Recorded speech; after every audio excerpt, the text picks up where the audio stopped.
नमस्कार दोस्तों, स्वागत है आपका हमारे YouTube चैनल ज्ञान गंगा में। दोस्तों, आज हम आपके लिए एक ऐसी कहानी, एक ऐसा प्रसंग लेकर आए हैं जो कि आपको अपने जीवन में काफ़ी अच्छी प्रेरणा देगा, काफ़ी अच्छा ज्ञान देगा आपको कि आपको जीवन में एक गौरैया चिड़िया की तरह बनना है, एक मेहनती व्यक्ति बनना है जो कि मेहनत से कुछ भी कर सकता है, किसी भी इम्तिहान से गुजर सकता है, किसी भी परीक्षा में पास हो सकता है अपनी मेहनत से वो व्यक्ति। तो ये जो एक गौरैया की कहानी है, ये हमें यही प्रेरणा देकर जाएगी कि हमें एक गौरैया की तरह ही अपने जीवन को सशक्त और मजबूत बनाना है। दोस्तों, ये हमारी कहानी जो है कोई मनगढ़ंत नहीं होती है। ये कहानी काफ़ी ज्ञानवर्धक होती हैं और काफ़ी वेद पुराण और शास्त्रों से ली गई कहानियाँ होती हैं। इसके अलावा अगर आप हमारे YouTube चैनल पर मेहमान दर्शक बनकर आए हैं, नए मेहमान दर्शक बनकर आए हैं, तो आप हमारे YouTube चैनल को सब्सक्राइब कीजिए, बेल आइकन को प्रेस कीजिए ताकि आने वाली वीडियो का नोटिफिकेशन सबसे पहले आपको मिले और आप इस तरह की ज्ञानवर्धक वीडियो हमारे चैनल पर प्रतिदिन देखते रहें। दोस्तों, ये कहानी एक गौरैया पंछी की है। ये तो आप जानते ही हैं कि गौरैया पंछी जो होती है वो काफ़ी मेहनती होती है और काफ़ी मेहनत से वो अपना घोंसला बनाती है, अपना घर बनाती है, अपने परिवार को सुरक्षित करती है। तो ऐसी कहानी हम आपके लिए आज इस वीडियो में लेकर आए हैं। दोस्तों, प्राचीन समय की बात है, एक जंगल में कुछ पंछी रहते थे और उनके साथ गौरैया चिड़िया भी रहती थी।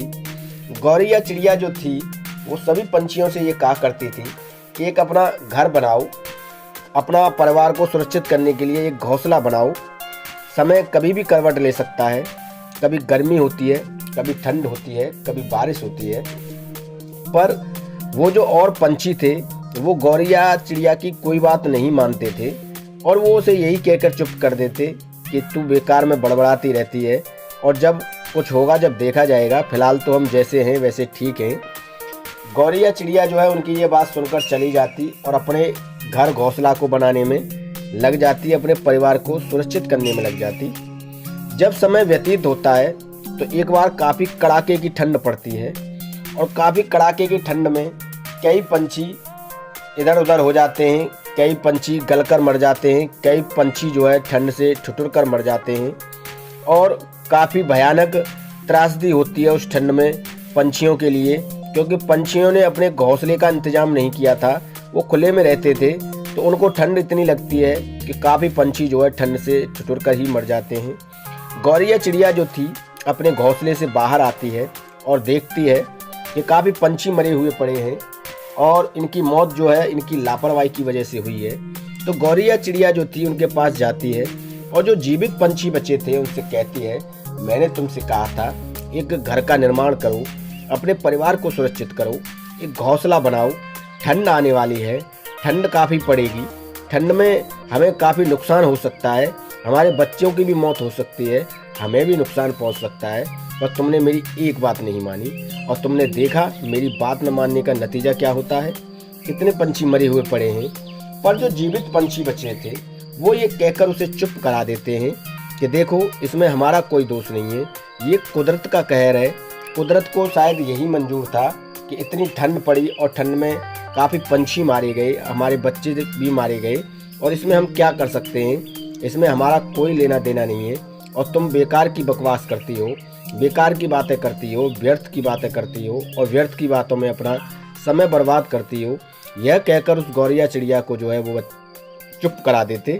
अब गौरैया चिड़िया काफ़ी परेशान रहने लगी और वो उन सबकी उन मायूस बातों से मायूस होकर अपने घोंसले में वापस लौट आई, अपने बच्चों के साथ सुरक्षित रहने लगी और अपने घोंसले को सुधारने में लग गई और अपने घोंसले को और मजबूत करने में लग गई, जिससे कि उसके साथ भी ऐसा ना हो जैसा कि और पंछियों के साथ में हुआ था।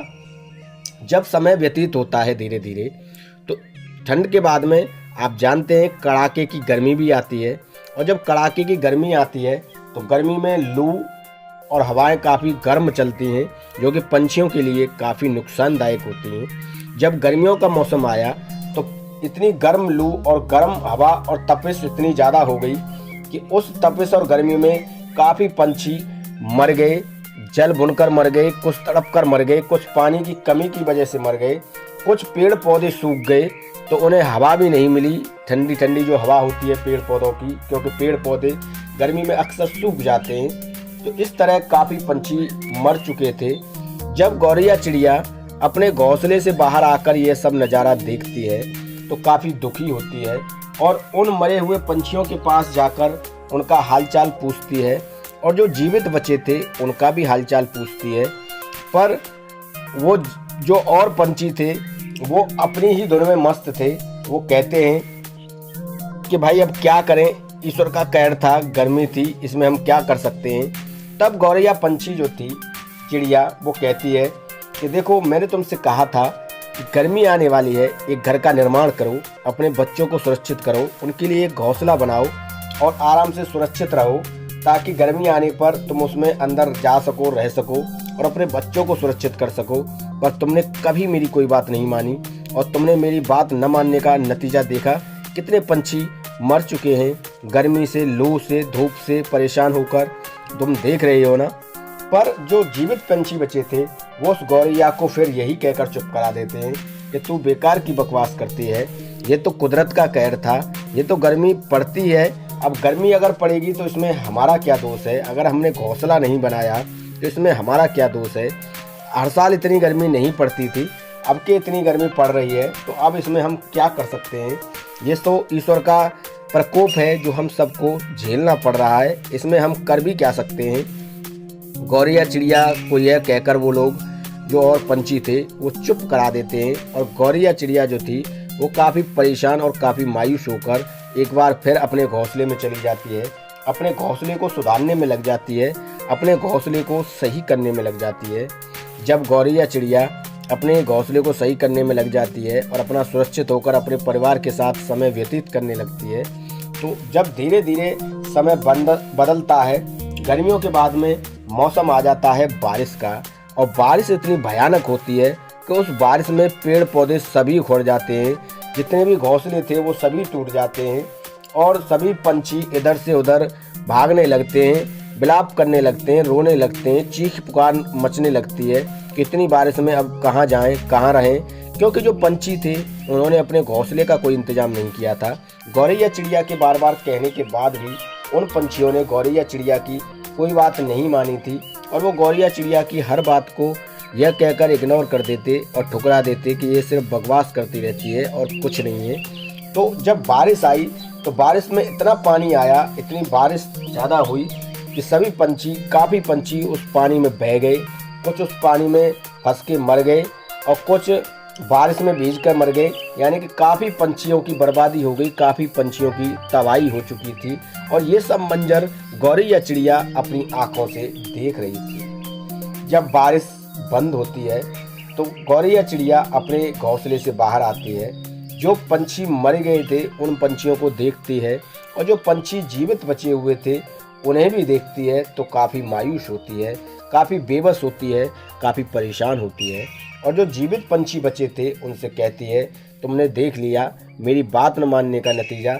मैं कहती थी एक घर का निर्माण करो, एक घर बनाओ, जिससे कि हम अपने परिवार को सुरक्षित कर सकें और खुद भी सुरक्षित रह सकें, क्योंकि कभी ठंड आती है तो कभी गर्मी आती है तो कभी बारिश आती है।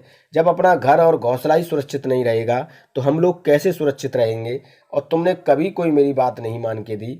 तो जो अन्य पंछी जो बचे हुए थे, जो अन्य पंछी बचे हुए थे, वो गौरैया चिड़िया से कहते हैं कि तू हमेशा ही बकवास करती रहती है और हर बार बकवास करने आ जाती है। ये तो कुदरत का कहर है, इसमें हम कर भी क्या सकते हैं। कभी कुदरत के कहर में ठंड ज़्यादा पड़ती है तो कभी गर्मी ज़्यादा पड़ती है तो कभी बारिश ज़्यादा पड़ती है। इस कहर से हम कैसे बच सकते हैं। उसके कहर के आगे, उसकी ईश्वर के प्रकोप के आगे हम कुछ नहीं कर सकते। तू हमेशा बकवास करती रहती है और तू यहाँ मत आया कर, तेरी वजह से ये सब हुआ है। और वो उस गौरैया चिड़िया को दोषी ठहराने लग जाते हैं जो और पंछी थे। प्रिय दर्शकों, गौरैया चिड़िया अंत में 3 बात उन पंछियों से कहती है जो कि काफ़ी अनमोल थी, और ये तीनों बातें हर व्यक्ति को सीखनी भी चाहिए, समझनी भी चाहिए, और इन तीनों बातों से हर व्यक्ति को शिक्षा भी लेनी चाहिए। तो गौरैया सबसे पहली बात क्या कहती है कि भैंस के आगे बीन बजाना बेकार होता है। जो भैंस होती है उसके आगे कितना भी बीन बजा लो उसे कुछ सुनाई नहीं देता है, ठीक इसी तरह मूर्ख व्यक्ति के आगे कितना भी उसे समझा लो, कितना भी उसे कह लो, वो मूर्ख व्यक्ति मूर्ख ही रहता है, वो कभी किसी बात को नहीं समझ सकता है। ये पहली बात चिड़िया जो है उन पंछियों के सामने कहती है। और दूसरी बात वो चिड़िया कहती है कि अनपढ़ व्यक्ति को कितना समझा लो, वो कभी समझ नहीं सकता। अनपढ़ व्यक्ति को अगर कोरे कागज पर कुछ लिख कर दे दिया जाए तो उसे वो भी काला अक्षर भैंस बराबर ही दिखाई देगा। अनपढ़ व्यक्ति भी किसी बात को समझ के राजी नहीं होता है, सुन के राजी नहीं होता है। इसलिए अनपढ़ व्यक्ति के सामने भी कोई समझदारी की बात कहना बेकार है, उसके आगे मूर्ख पने की बात करना भी बेकार है। वो मूर्ख है, अनपढ़ व्यक्ति भी एक तरह का मूर्ख ही होता है। यह बात वो गौरैया चिड़िया दूसरी कहती है। तीसरी बात गौरैया चिड़िया कहती है कि ऊँट के आगे कितना भी बीन बजा लो, ऊँट ऊँट ही रहता है। ऊँट हमेशा ऊँट जैसी ही बात करेगा और ऊँट के आगे तुम कितना भी कुछ कह लो, वो ऊँट कोई बात को नहीं सुनता है और ऊँट ऊँट ही रहता है। जैसे कि हम घर में बच्चे से कह देते हैं कि अरे ये तो ऊँट है, ये कुछ नहीं जानता है, ये कुछ नहीं समझता है। तो ये चिड़िया 3 बातें ऐसी कहती है। पहली बात ये कहती है कि भैंस के आगे कितना भी बीन बजा लो वो नहीं समझती है, यानी कि मूर्ख व्यक्ति को कितना भी समझा लो वो नहीं समझता है। अनपढ़ व्यक्ति को कितना भी समझा लो वो नहीं समझता है। दूसरी बात अनपढ़ व्यक्ति के बारे में कहती है। और तीसरी बात ऊँट के बारे में कहती है कि ऊँट के आगे कितना भी बीन बजा लो, ऊँट भी किसी बात को नहीं समझता है, ऊँट ऊँट ही रहता है। तो दोस्तों, ये चिड़िया की 3 अनमोल बातें आप अपने जीवन में संजो के रखना, याद करके रखना।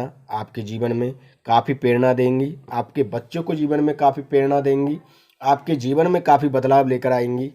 दोस्तों, इस कहानी से हमें यही प्रेरणा मिलती है कि हम अपने बच्चों को इस तरह की कहानियाँ बताएं, अपने बच्चों को एक गौरैया चिड़िया की तरह चलना सिखाएं, कुछ बनाना सिखाएं, कुछ करना सिखाएं, ताकि अपने बच्चे अपना भविष्य सुरक्षित कर सकें और हम भी अपने बच्चों के साथ अपना भविष्य सुरक्षित कर सकें।